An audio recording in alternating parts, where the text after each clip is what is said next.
Benji in Alabama. Yeah. Yeah. Benji, what can we do for you today? Hey, so I was going to call as basically the point of view of God to make arguments for God. All right. Just for the heck of it, pretty much. Well, a little theatricism, fine, but let's get to the meat of it. What can you say in God's defense and your own defense? Well, why do you think God would reveal himself in the first place? Because he said that he loved me and he wants to save me from sin and eternal damnation. Well, God created evil, created hell and everything else. So what makes you think that he would want to save you? What if he told me, if I'm to take his Bible at its word, he said that he wanted to. Right. But good to know that he invented evil. That simplifies a lot of the issues I might have had with trying to understand him. Okay, but half the Bible is missing because the human ways threw it out and burned it. So how do you know that? Which if there's parts that are missing that you know about, which parts are they, and how do you know that they're missing? Book of Mary, Book of Enoch, the canonical Gospels, the Old Testament. If you know about them, they're not missing, right? They labeled heresy. Well, no. Well, I mean, they burned them. I mean, some of it survived, but a lot of it still got burned by the Roman Catholic Church whenever they took over and made Christianity the national religion of Rome. Yeah, why didn't you stop them with your all-powerfulness and or stop any of the other awful things that humans might do? Free will. What would the point of free will be if God was to intervene on everything and everyone would just become robots? And that's a whole new level of... What's to say that... What's to say if God did reveal himself to people, some people would rebel. His only option might be to destroy the world again, destroy all of the human race and start over. How can you be all-powerful and feel as if your only option is to destroy the world that you yourself love? Well, I mean, to God's credit, I mean, you do realize that he's destroyed the world multiple times and started over multiple times, right? I mean, I realize that in the sense that that's the lore. I don't realize that he is real or that he exists. But yeah, sure, I'll play along. The God destroyed the world after creating it on multiple occasions in multiple ways, whether we mean like completely reinvented the earth or just wiped it free of humans is not super relevant to me here. I'm just trying to wrap my head around how you can say that you love me and that you want me to spend eternity with you, but also you're totally cool with absolutely genociding me and everyone I know. Well, there's a balance there. It's not just one or the other. It's not black and white. So in one sense, God allows you to have free will so you can make the choices that affect the world around you. But I'm going to just interject there, Benji. I'm sorry, because that's, I mean, I just need to interject very quickly. If the God is giving you free will and giving you the choice to discern whether or not it exists, it then shouldn't be allowed to get annoyed at the fact that you've decided something when it gave you the option to. It doesn't sound like a very pleasant being, or if you are the God in this situation, you don't sound like a very pleasant being. Well, I mean, God slaughtered babies and Amalekites and everyone else because they didn't worship him. He's known as the jealous one and the jealous God. Is that a being that we should? I'm sorry to talk over you, Benji, but you're saying lots of stuff, and I just want to make sure we're all on the same page. You're saying that this God kills babies. Great, well, not great, but you know what I mean. Is that a being that we should worship? A being that just willy-nilly kills people for not accepting that it's real. Is that a being we should worship? the Christians would argue that the people that he slaughtered deserve to be slaughtered. I don't think that. But I also think that God is beyond human comprehension anyway. So I mean, but you're comprehending it. You can't say that.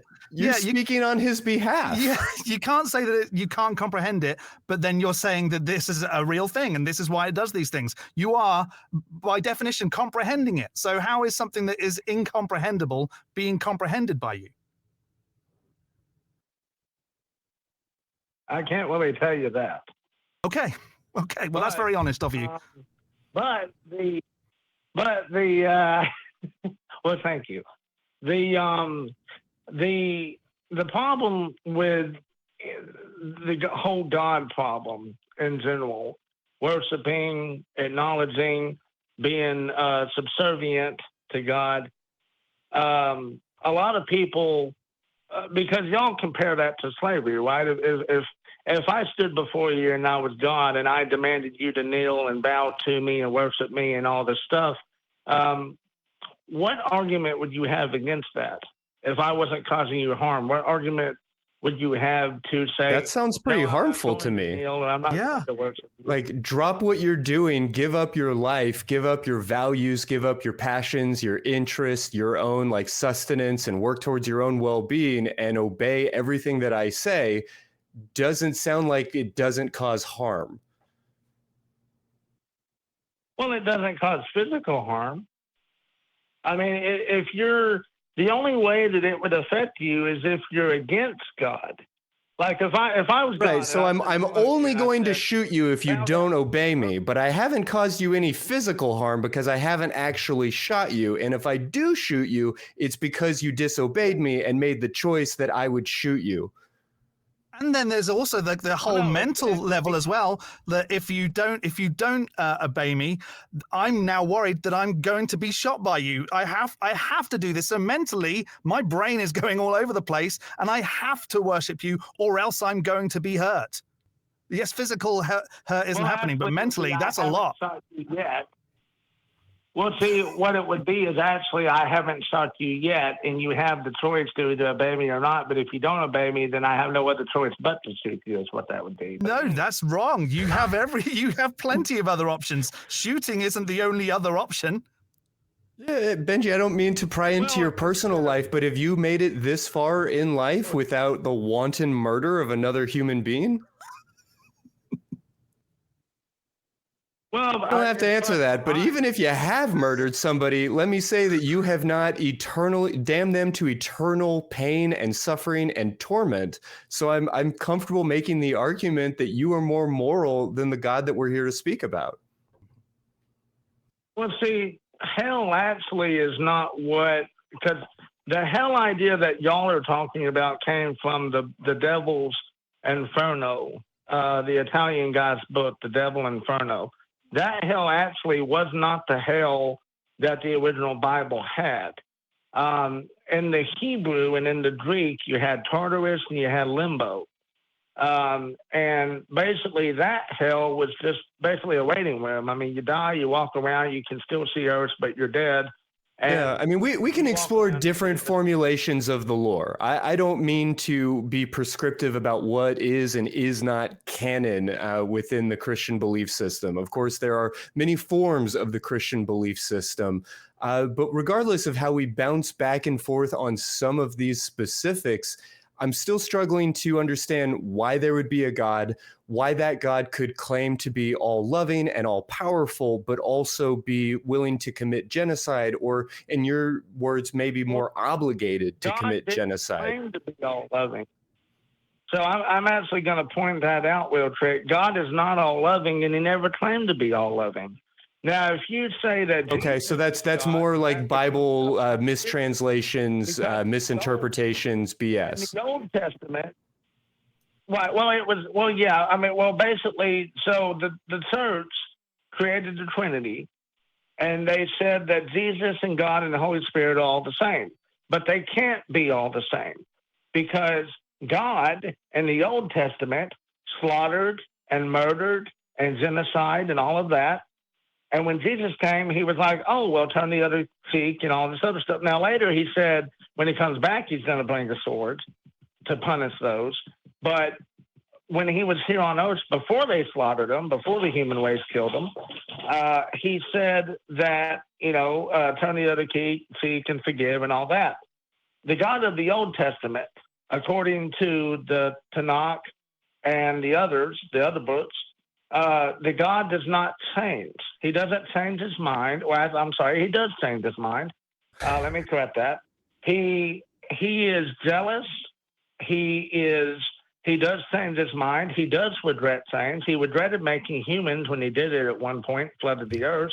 Yeah, I mean, so let me kind of bump in because I feel like I get what you're expressing, that there are these like different aspects of the lore, these different ways of interpreting it, different historical interpretations, different reasons to believe that this is the real God and that is not the real God. But whether you're quoting Gold Age or Silver Age mythology, I still don't believe in Superman. Like, Benji, why should I believe that you have a real line here, a true understanding of which parts of the Bible are real and which ones are made up? Well, I'm actually quoting Bronze and Silver Age and a little bit of the age of the Epic of Gilgamesh, which is actually one of the original stories of the flood. And it was just copied. And I mean, the stories of the global flood go back ages before the Bible was ever even written. But the reason why I know is because, it's hard to explain. But I think that the reason the human race believes in gods and religions and all this stuff is because it gives them comfort. And they fear what they don't understand. They judge what they don't understand. They would rather believe in an afterlife than think that once they're dead and they lose everything and they turn back to dust. So in my mind, I think that on one hand, it is better to believe because it gives people comfort. On the other hand, believing too much or believing the wrong stuff can be harmful for the human race and society. It can cause harm to others. It can cause people to do extreme, vengeful, angry, trick to judgment things. Yeah, so let me ask you one final question from me, myself, Benji, and then I think I may be ready to move on, which is just, how do you choose? How do you know what to believe? And does it matter if what you're believing is true or not? I know what to believe because knowledge was given to me. As far as if it's true or not, I believe that it's true unless it's proven false. Or if I can prove it false. So, I mean, like, for example, I can look outside right now and look at the sky and I see a blue sky. Now, technically it's clear, but you get the metaphor. Sure, unless I can see that it's not actually a blue sky, I'm going to keep thinking that it's a blue sky because that's what I see. That's what the color reflects in the atmosphere is blue. All the other blue is absorbed in the atmosphere and all the other colors pass through. So until the sky changes colors, which I don't think that would be a very good sign either, I'm going to continue to say that the sky is blue. Okay, so knowledge was given to you, and until new knowledge is given to you, you're going to hold on to the knowledge that was given to you. We should all be so lucky. I certainly work to learn in a number of ways and to challenge, and I'm joined by somebody who professes himself to be a skeptic, and knowledge doesn't tend to just be handed down to us in these same ways. But I appreciate your interest in all of this stuff, and at least a willingness to kind of pick things apart.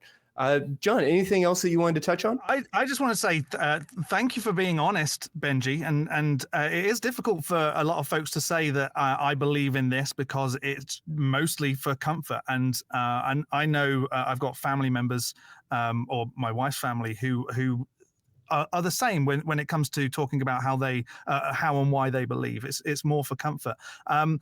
I don't know if you should be focusing on believing X until X is proven not to be true. There are other ways to discern truth and finding that it's provable to not be true is probably not the best route to go. I take the stance, and this might not work for you because it's not a very comforting thing, but I take the stance of I won't accept X until it has been demonstrated to be true.